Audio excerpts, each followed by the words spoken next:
რაც დავიდით, იმაზეც ვაკეთებ და იმაზე მოკლედ დროში. შეიძლება მართლაც ევროპაც გავავოცოთ. Поздравляю весь личный состав. კარგი მანევრი აქვს ძალიან. იაპონიაში გადაცემა. ესაა ვაშა გადაცემა და თენგიზ გოგოტიშვილი გეუბნებით. გამარჯობა.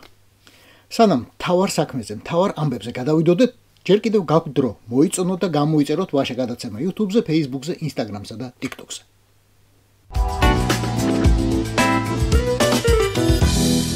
როცა საქმე ცუდადაა, დაუფარავად გეუბნებით ხოლმე, მაგრამ როცა მისალოცია, როგორ არ მოგილოცოთ. ახლაც გილოცავთ. საქართველო დაბრუნდა ევროპული გაზეთების პირველ გვერდებზე და ტელევიზიების პირველ თუ არა, მეორე მესამე ამბად. დაესქნა ბატონმა ბურისმა. არ შეიძლება, დაუკარგავთ ამ ამბავს. ისეთ ქვეყანაში გვხვდა განსაკუთრებული ყურადღება, სადაც მგონი არასდროს გვღირსებია. ფინეთში. აჭრელებულია ფინური მედია საქართველოს, უფრო კი ქოცის მდედრობითი მშობლის ტრიალით ყველა ბრუნვაში, 15-ვეში. 15 ბრუნვაა ფინურში. კი. ქოცის მდედრობითი მშობელი, ქოცის მდედრობითო მშობელო, ქოცის მდედრობითი მშობლის. და რითმი აღწია იმ ბრძენმა კაცმა ამას. მარტივი საქმით 5000 ლარი დააჯარიმა ფინეთის საგარეო საქმეთა მინისტრი, რომელიც თბილისში ეუთოს მოქმედი თავმჯდომარის სტატუსით იყო ჩამოსული. არჩიონ ახლა ეუთონდა ევროკავშირმა ჰქონდა თუ არა თაწმინდის რაიონის ვიღაცა შინაგან საქმეთა სამმართველოს განყოფილების უფროს ინსპექტორ ხუიშვილს თუ ყვერაძეს დიპლომატის დაჯარიმების უფლება. აღარ აქვს ამას მნიშვნელობა. არჩიონ ექსპერტებმა გამოიწვევს თუ არა ეს საქართველოს კიდევ უფრო მეტ მარგინალიზაციას დასავლეთის თვალსა და ფორმატებში. აღარც მაგას აქვს მნიშვნელობა. მნიშვნელობა აქვს ორ რამეს.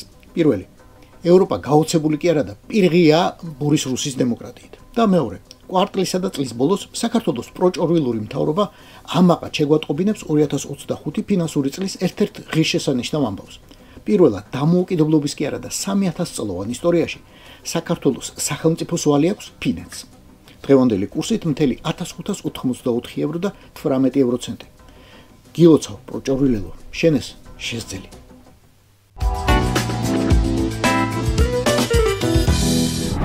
არის თუ არა ბორია ვოვასკაცი? არის. ერთმნიშვნელოვნად. მიდის თუ არა საქართველოს რუსეთის გზით? მიდის. ერთმნიშვნელოვნად? ხო, აქ უკვე ვორჭობ. ესე იგი მიდის, მაგრამ ორმნიშვნელოვნად. პუტინი, კოლექტიური პუტინი, ის არა, ეს ერთი კაცი და მისი 3 თუ 12 ორეული. კოლექტიური პუტინი, ანუ გონი, რომელიც დღეს რუსეთს მართავს, თავის ძალაუფლებას აგებს ხალხის ზომბირებაზე. კითხვა, ზომბირებულია თუ არა რუსი, პასუხი აქვს ერთმნიშვნელოვანი. არის. ვინც არ არის, ის რუსეთშიც არ არის. ან ბელამორ კანალს თხრის სადღაც წერაქვით. არის თუ არა ზომბირებული ქართველი? რუსის პროცენტული წილით არა, მაგრამ რაღაც ნაწილი არის.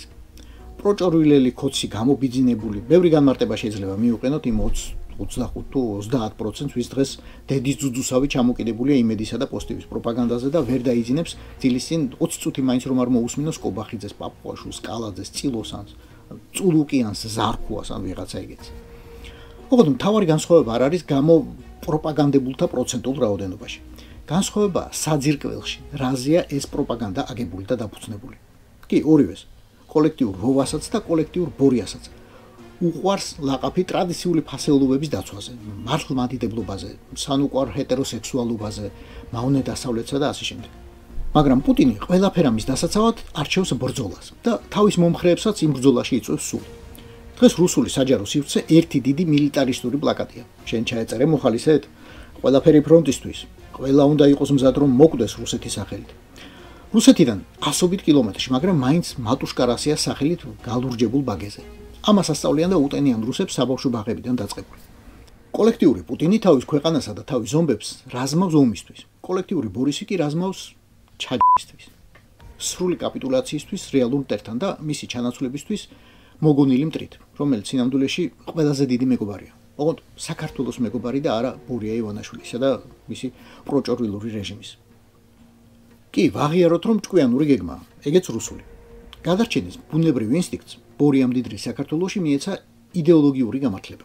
ანუ შენი სიმხდალე ბეჭე დასმული და ნაკურთხია ბორიას სახელით.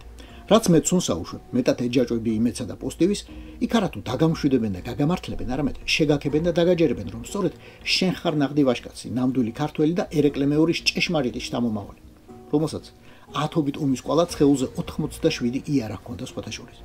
და მე უკვე შეგიძლია შენს ბიჭს ამაყად ჩახედო თვალებში და მხარზე ხელი დაადო. მე როგორც იმ ბრძენმა კაცმა გვასწავლა, ყველაფერი გავიღე სამშობლოსთვის, შვილო, მე ჩავი.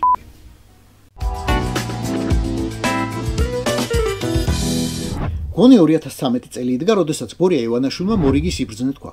ჩემს ოპოზიციას მე თვითონ შევქმნიო. ბევრი ვიცინეთ მაშინ, ეგრა ქოცუბებს ამბობ, ეგრა ებს როშავ.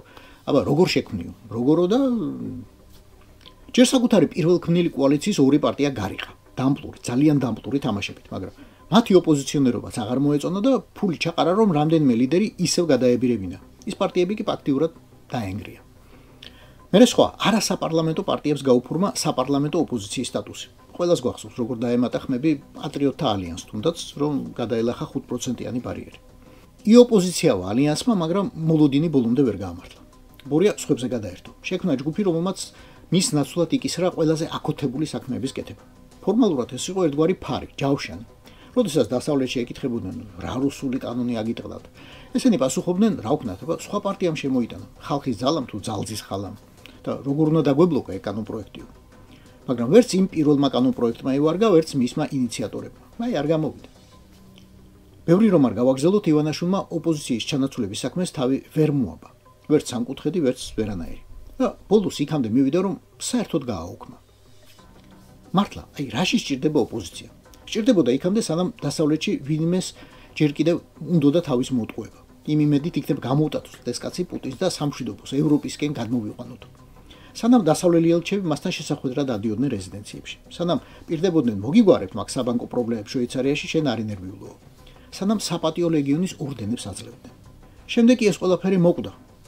ტყუილად მარჩიელობთ, ფულის დაბლოკვა იყო მთავარი მიზეზი თუ პუტინის ულტიმატუმი. ყველაფერი ერთად იყო. და იყო ალბათ ამის სიბერეც. მიუკაკუნა 70-ს, გაიხედა, გამოიხედა და მიხვდა. აწი ასაკობრივი მარაზმის უფლებაც მაქვს. მომავალ კვირაში ივანაშვილის ერთი რაზმეული პარლამენტად წოდებული მიმართავს მეორეს, საკონსტიტუციო სასამართლო წოდებულს. მოდი ავგზავნოთ ახლა ოპოზიციური პარტიები. მარტო ნაციონალები არა. თვითონვე ამბობენ 10-მდე თუ 10-ზე მეტი პარტია აქვს ციაში და მათი ყველა მომხრეობა. ჩვენ არავის გაქრობას არ ვფიქრობთ. რეალური ახალი პოლიტიკოსები გამოჩნდებიან, ახალი პოლიტიკური პარტიები გამორჩებიან, რომლებიც არ იქნებიან აგენტები, რომლებიც არ იქნებიან უცხოურ ფულზე დამოკიდებულები და ქვეყნის პატრიოტები დაიკავებენ მათ ადგილს.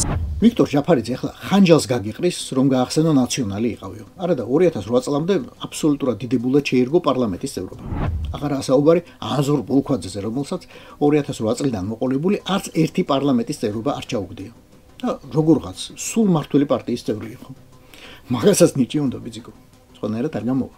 პარტიებისა და მათი წევრების ეგრეთ წოდებული დაკავშირებული პირების თემაზე ჩემს YouTube-ზე, Facebook-სა და TikTok-ზე აუცილებლად ნახეთ ინტერვიუ კონსტიტუციონალისტ ლევან ალაფიშვილთან. ძალიან საინტერესო საუბარი გამოვიდა სხვათა შორის. ვინ ვის და როგორ აკრძალავს და გააუქმებს.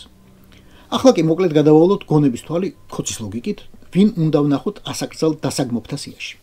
ზემო ჩამოთვლილთა გარდა პარლამენტიდან გასაგდები იქნება გიორგი ვოლსკი, რომელიც იმ ხელისუფლებაში სახელმწიფო მინისტრის მოადგილე იყო. გოჩა ენუქიძე, დეპუტატი და ულაბა. ბანკის პრეზიდენტობიდან გასაგდები იქნება ნათელა თურნავა. წოდება ჩამოსართმები და გასაგდები გახდება შინაგან საქმეთა მინისტრად წოდებული გეკაჯეკა. კაბინეტიდან გამოსატანია მაკა ბოჭორიშვილი, რომელიც ნაციონალების დროს მაღალი თანამდებობის დიპლომატი იყო თავის არაერთ მოადგილესთან ერთად, სხვათა შორის. კაბინეტიდან გამოსატანია და თუნდაც მედიაში გამოჩენა აქვს ასაკრძალი ვასილ მაღლაფერიძეს, პარლამენტის დეპუტატს ჯერ მოკავშირის, შემდეგ ნაციონალური მოძრაობის სიით, რომელიც ბოლოს მიშამ გუბერნატორად დააწინაურა. კაბინეტიდან გამოსატანი იქნება აუცილებლად განათლების დღევანდელ მინისტრად წოდებული გივი მიქანაძე, რომელიც აი იმ წლებში იყო იუსტიციის მინისტრის მოადგილე. ხო აი ზურაბ ადეიშვილის მოადგილე მიქანაძე. და კიდევ რამდენი ასეთი სახელიანი თუ უსახელო გმირი, ვის კისერსაც ახლა ბორია რუსმა მსახრალი მახვილი დაასვა. მაგრამ ამად და კიდევ ბევრ სხვას უნდა ვიფიქროთ, რომ უკვე გამოსყიდული აქვს 2012 წლამდე საჯარო სამსახურში მუშაობის სისხლიანი წოდო. რით აქვს გამოსყიდული? რთული საქმეა. ინდივიდუალური მგონია მე ეგ ამბავი. ზოგს რამდენი ჰქონდა გამოსასყიდი, ზოგს რამდენი. გინდა ადამიანს, გინდა პარტიას. პოლიტიკაში უნდა აიგზავნოს ის ადამიანები და ის პარტიები, რომლებიც სახელმწიფო განვითარებას უშლიან ხელს. ვინ არიან ეს? ის ადამიანები ყველა ადან ბემდე, ვინც იყვნენ ნაციონალური მოძრაობის და მასთან აფილირებული პარტიები. არაა სასაცილო, რომ მახარაძის რაიკომის ყოფილ მდივანს რამინა ბერაძეს ქართული ანბანი მხოლოდ ადან ბემდე გონია. უმაღლეს პარტიულ სკოლაში ყველა საგანი რუსულად ისწავლებოდა და მით უმეტეს არაა სასაცილო რომ ბოლშევიკები და ბოლშევიჩკები რომელიმე ქართულ პარტიას ასამართლებენ. ეგ მაგა ჯერ კიდევ 1921-ში დაიწყეს და სანამ ჰქონდა ჩანსი ხრიტეს და ხრიტეს. და როცა ქოც კომუნისტები დღეს გეუბნებიან ასაკრძალია ანი და ვანიო, ზურგს უკან ყოველთვის უნდა იგულისხმოთ მათი მთავარი განი დონი.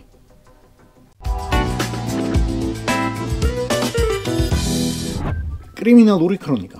გერმანული, მაგრამ რატომღაც მგონია რომ მხოლოდ გერმანული არ იქნება. დორტმუნდის ბოტანიკური ბაღიდან მოიპარეს გაიტაცეს ყვავილის ბოლქვი. ერთ დღესაც მივიდნენ თანამშრომლები და აღარ დახვდათ. მოთხრილი იყო. მაგრამ ბოლქვს რომ ამბობ უნდა იცოდეთ რაზე ვსაუბრობ. სიმაღლეში მეტრი და 60 სანტიმეტრია, წონით კი არის 30 კილოგრამი. ხო, ბოლქვია. ტიტანური ამორფო ფალუსის. აი ამ ყვავილის. რატომა ასეთი უზარმაზარი სახელს მოусმინეთ? კაი, დაგიწერთ ეკრანზე და წაიკითხეთ, თორემ მერიდება მეების ხმამაღალი ლაპარაკი. ტიტანური ამორფო ფალუსი. სახელი გეუბნებათ. გიგანტურ ამორფულ ფალუსს ნიშნავს. ამდენი ლათინური ნასწავლი ქონდეთ იქნებოდეს იქნება. დიდი და უფორმო შიბლა. მაგრამ ყვავილად უნიკალურია. ერთი იმით რომ უზარმაზარია. მეორე იმით რომ 7-10 წელიწადში ერთხელ ყვავის და ამ დროს ისეთ სუნს აყენებს, ყველას გონია რომ მიცვალებული აყროლდა. სხვათა შორის ინგლისურად ამ მცენარეს სწორედ გვამის ყვავილი ჰქვია. მაგრამ მცენარეების მოყვარულებში არნახულად პოპულარული ყვავილია და მასზე მოთხოვნა არის ძალიან დიდი. რაც ამ ყვავილის მოთხრისა და მოპარვის ამბავი გავიგე, სულ დავკარგე მოსონება. ახლა თქვენც გთხოვთ რომ დამეხმაროთ. გიჟივით ვარეფრეშებ საჰაერო რადარებისა და საზღვაო გადასიდოების გვერდებს. რამე ხომ არ მოფრინავს ან მოცურავს გერმანიიდან. ეგ ტვირთი ეგ ამორფო ფალუს ტიტანუმი. გზაშივე უნდა აღმოვაჩინოთ და ინტერპოლის დახმარებით იქნება ბუნდესვერის თუ ჩვენი საკუთარი ძალებით უნდა გადავიჭიროთ.